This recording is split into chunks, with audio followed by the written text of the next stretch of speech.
Hello，大家好，今天我们又要来跟大家一起读佛经的原文5分钟。今天读的还是《圆觉经》。我们在这里，不会做太多的注解哈，主要是带大家一起读原文。很多人也许也没有去看过一些佛经的原文哈，大部分都是听别人怎么说的。那我们这边的话，一方面我自己喜欢读经典原文，另外一方面的话，也透过这样的方式带大家一起读一下经典的原文哈。那读原文的时候，每个人自己就会有一定的体会和收获。那我读的时候，我不一定会去讲它的意思，但是有时候想到什么心得，我就临时随性的分享一下，这样子。好，那我们现在事不宜迟，我们现在来先把文殊菩萨章过一遍，看看大概多少时间，大概会用掉多少时间哈，因为我平常读经也不会去计算。好，第一章文殊菩萨哈，法会因有，我最喜欢的就是这一句话：永断无明，方成佛道。如果把修行比喻成迷宫，脱离迷宫，比喻为走迷宫，那成佛道呢，就是了脱生死，就是走出迷宫。那在走出迷宫这件事情当中，永断无明这件事情非常重要。换句话说呢，没错，我们目标是要走出迷宫，没有错。但是呢，我们光是从走出迷宫这边努力呢，其实是不容易成功的，因为迷宫就是有很多的分岔路在阻碍我们。所以永断无明的意思就是说，其实是我们是必须要，先突破这些，会干扰我们判断的东西哈，就是无明，就是这些岔路。佛家是比喻为拨云见日，就是说我们想要看到太阳，可是其实太阳一直在那边不动，未曾动摇。那阻碍我们看到太阳的，其实是大气层、天空当中这些乌云。所以说，修行其实真正下功夫的下手处呢，是在于永断无明这件事情，而不是追求开悟成佛。因为当这些天空中的乌云被风吹走，把这些乌云给去除掉之后呢，自然而然我们就看到太阳，因为太阳始终不动嘛，都在那边没有，都一直在那边存在着。那我们的自信智慧这个频道也是一样，为什么我们人静下来的时候有时候静不下来，或者说静下来之后呢，没有办法去跟内在的这个智慧连接上？为什么佛陀或是一些圣人可以，我们没有办法？其实就是因为我们内心中的一些无明啊，一些习性啊，就像天空中的乌云一样，把太阳光遮住了。所以当时我读《圆觉经》最大的收获就是，其实修行的下手处必须在永断无明这件事情上面下功夫，你才会渐次增进。《圆觉经》有提到，就是渐次增进这件事情，就是按照这里面的观念，按照这里面的做法，它不只是给你观念，还会给你做法，它会给你方法，让你可以去行动，它也会给你一些观想方法。它就是说，圆觉经里面它会引导你说怎么样去思考，思考怎么样的画面，思考怎么样的思路，可以帮助你破除一些无明，破除一些错误的观念哈。所以说，圆觉经里面不只有理论，它也有实践的方法，它也会引导你怎么走这样子。但终归一句话，就是要帮助我们永断无明。换句话说，每个人其实都可以跟自信智慧链接，但是当我们都被眼耳鼻舌身意的这些无明的这些我们习惯于使用的这些思维方式啊，这些知识啊、观念啊，如果被这些障碍的话呢，我们就没有办法看到大气层后面的太阳。那后面也会介绍什么是无明，到底什么是无明？无明这两个字，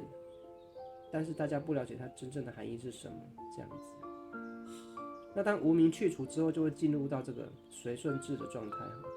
清净觉嘛。清净觉就是我们每个人本质具足的这个自信智慧，它在这边称为清净觉。而圆觉经的本身这个圆觉呢，也就是清净觉的意思哈。当无明去除了之后呢，我们使用我们这个自信智慧，这个清净觉，你遇到一切的情境万境都可以随顺而为，因为这清净觉会引导我们。如果呢用走迷宫来譬喻的话，就是说，你不管到迷宫的任何一个分岔路，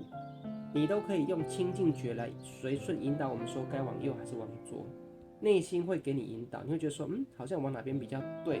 然后另外一方面的路，你会觉得说，好像怪怪的不对。其实这种好与坏，就是我们内心给我们的引导。那为什么会有这个引导呢？因为本性圆满，这是源自于我们自信智慧而来的。好吧，我们来把经典过一遍。如是我闻后，佛陀呢与神通大光明藏连结。那神通大光明藏就是如来藏，就是我们自信智慧。也有人说阿卡西记录，我认为这些概念都是相通的。所有的佛陀呢都住持，就是保持在这种连线状态跟神通大光明藏维持在一种连线的状态光严住持，跟这个神通大光明藏保持着连结，所以它可以得到来自源头，来自于如来藏的智慧正能量，还有这些喜悦。它是多重复合的一种这种从内心的频道而来的一种收获，它不是视觉听觉的任何一种，它是多重的。那这个神通大光明藏呢，不是佛陀的专利，不是只有佛陀或菩萨有资格入于神通大光明藏。其实呢，一切众生呢，我们都有这个清净觉地，就是我们内心能够有个频道是可以连接到神通大光明藏的，所以佛跟人都可以连接到。佛也是人修成的，一切众生的清净觉地，就是所以说佛陀说众生皆有如来智慧嘛，指的就是佛性平等。佛家中有一个重要的观念是佛性平等六祖慧能有说人虽然有南北之分嘛，东西南北之分，每个人背景不同，每个人财富社会地位不同。像六祖慧能他没有读过书，而且他是很贫困的单亲家庭，砍柴为生，跟母亲相依为命，所以他是社会的最底层，就跟我们普通人差不多。但是呢，他去拜见五祖的时候他就说人虽然有南北之分有地位之分贫富贵贱之分，可是呢，我们的人有南北嘛，佛性哪里有南北呢？对我们的背景不同，但是我们的佛性是一样的佛性有何差别？没有差别嘛。所以在圆觉经这里也是提到与这个佛性嘛，与神通大光明藏的连线呢，不但是佛陀在做这样的事情，所有的众生也能够与自信智慧连接，这众生都有的。所以这个第一个投影片就已经开门见山，把一些核心概念。如果你学佛的话，就是要学到一些核心概念。那圆觉经里面它所带给我们的就是一些核心概念。所以你看第一张投影片，它就已经把核心概念提出来了。你看有多少人不知道说修行能够像佛陀一样与神通大光明藏连线呢？很多人连神通大光明藏是什么都不知道，包含我自己刚开始读圆觉经的时候，我也搞不懂这段话在讲什么。通常以前我一开始读圆觉经的时候，这边我是直接跳过的，就是我把它当作如是我们一样，就直接跳过了，因为这边的意思以前不懂。这边这一页的所有的内容，以前我刚开始读经典的时候，我是完全不懂的。那是我后来最后面比较整体概念比较清楚的时候，我才明白说这边开门见山在讲的是什么意思。好吧，我不可能一直讲，所以我还是先读过一遍吧。我先把这个原文带大家看过一遍那我们今天就会结束，就带一下原文。我让大家看一下我平常，假设我现在开始不说话，我平常读经大概是速度和节奏大概就是这样子。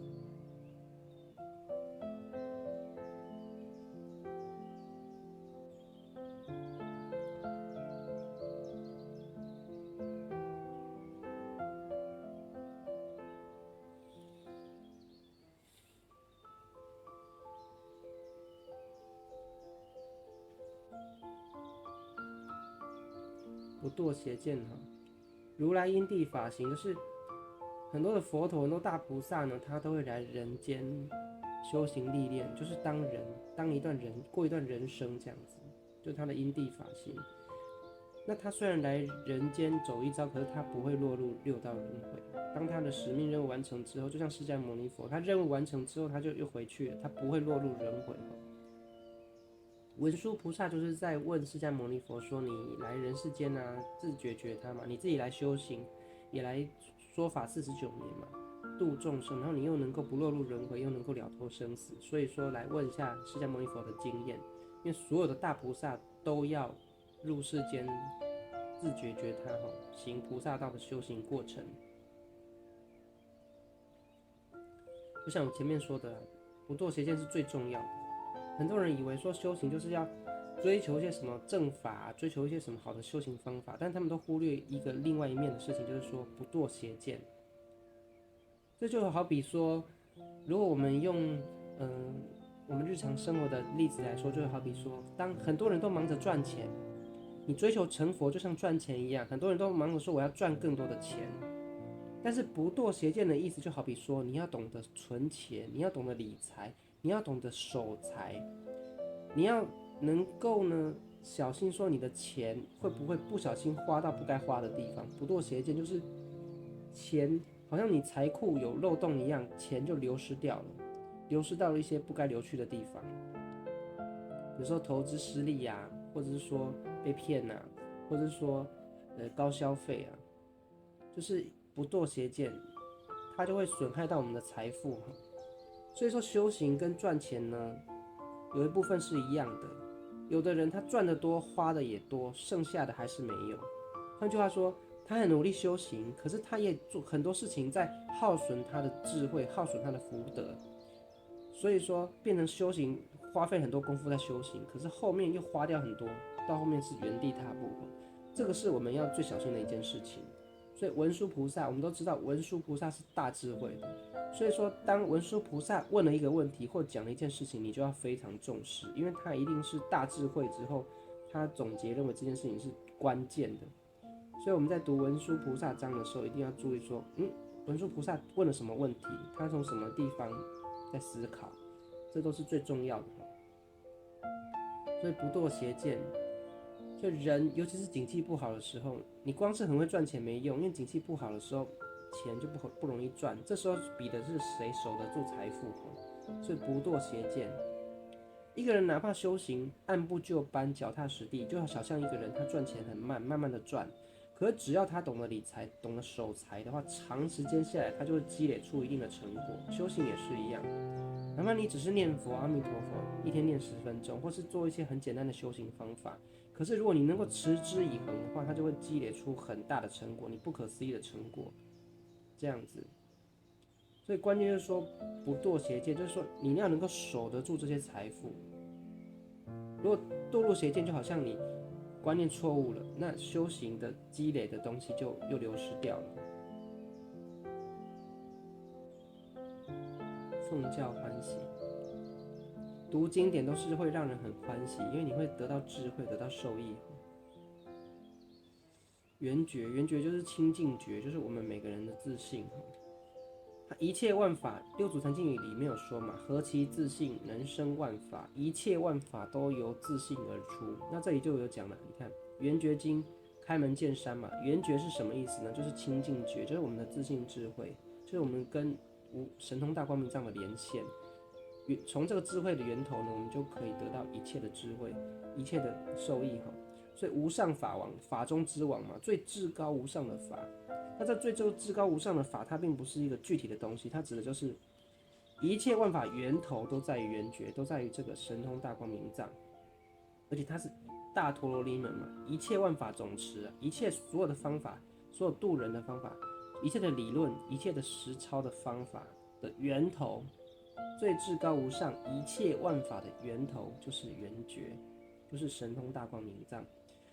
所以说圣人的话，他知道说所有的智慧不是由我们这个后天的知识去堆积而成的，所有的智慧是你从内心的频道连线到这个有点像云端一样，所有的智慧在云端本自具足，我们需要做的是连线上去，就有点像一台手机。你新买了一台手机，这手机里面的资料是空空的，空空如也。可是呢，你自己有个云端账号，不管你是 Google 还是百度还是什么，你有个云端硬碟的账号。当你这个空空如也的手机登录了你云端的账号之后，连线上去，你瞬间这个新买的手机你就取得了你云端所有的资料了。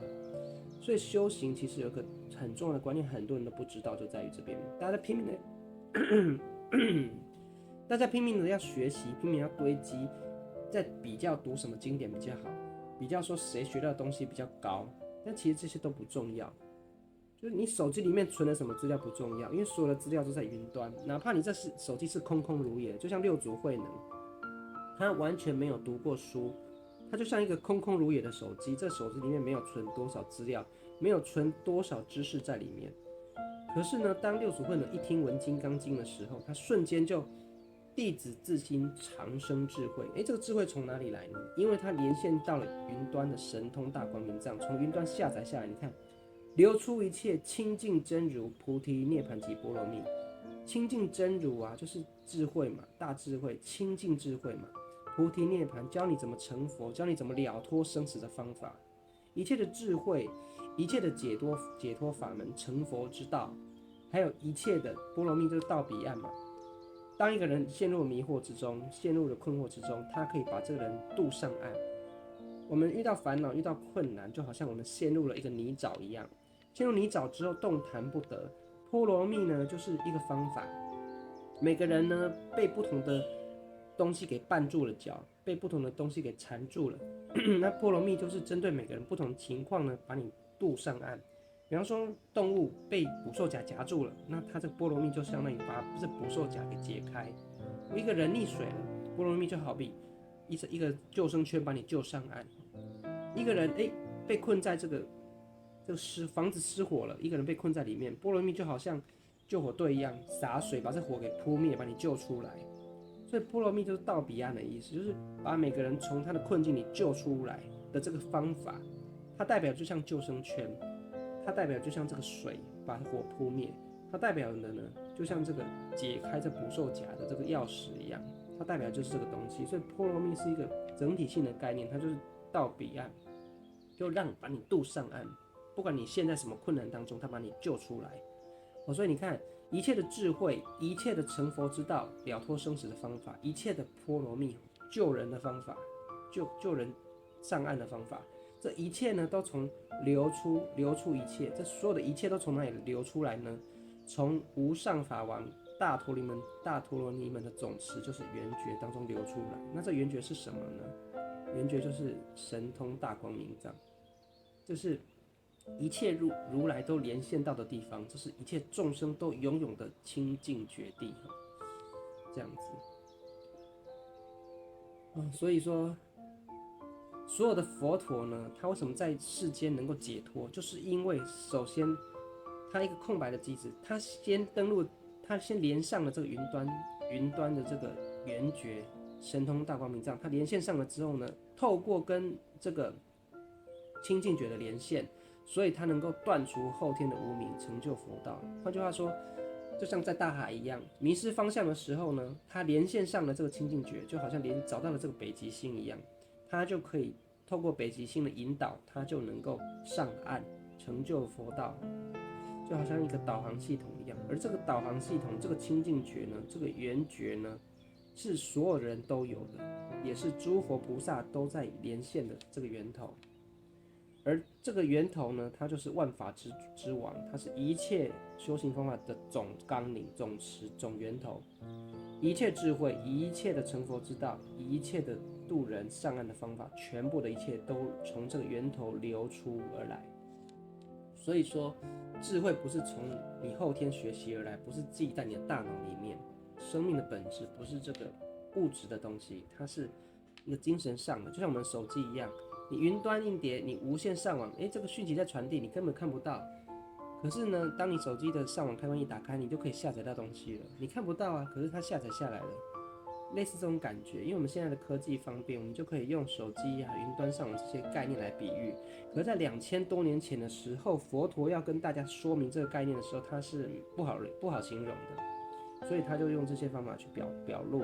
那就是看每个人的悟性，悟性高的人他就可以了解佛所说的话，悟性低的人他就不懂，因为他执着于这个有形有相的东西，他就没有办法在那个时代就没有办法去想象，这无限上网啊，神通大光明藏是什么意思？他就很难去想象，这样子。好，不小心又讲了20几分，好吧，那我们今天就先读到这里了。哇，好难哦！你想要把一章读完都那么难，帮我用浏览的吧，浏览过去就好。此无名者非实有体，这个也是很重要，以后下次我们再讲。境觉随顺，如来藏，你看，如来藏库是神通大光明藏。以上这些就是佛陀因地法行的关键。通过这样的方法呢，菩萨呢能够在修行中可以保持清净心，众生能够不堕邪见，对菩萨有能够受益，对众生也能受益。最后呢，每一章都有个诗句总结一切如来呢都用这个智慧觉，都透过与这个智慧觉的连线，能够在无明当中呢找到方向，就能够脱离轮回，它不受无明的影响，不受无明的干扰。这清净觉呢是不动的，就像太阳一样不动的。你用清净觉呢，在觉遍十方界嘛，破除所有的无明，就跟佛陀一样嘛，本性圆满呢，并不是修行，并不是得到了什么，实无所得。那个《太上清净经》里面也有提到，实无所得，修行最后是恢复到原来本性原来的状态，恢复到生命的本来面目而已，并不是说额外得到了什么。有了这些核心概念的话呢，菩萨修行就能够发清净心、发菩提心，他能够明白真相。那众生的话能够免于被错误的见解所迷惑，就像在迷宫里面，你就不会走错路了。好，那我们今天就浏览一下《圆觉经》的原文。OK， 那我们就明天见了，拜拜。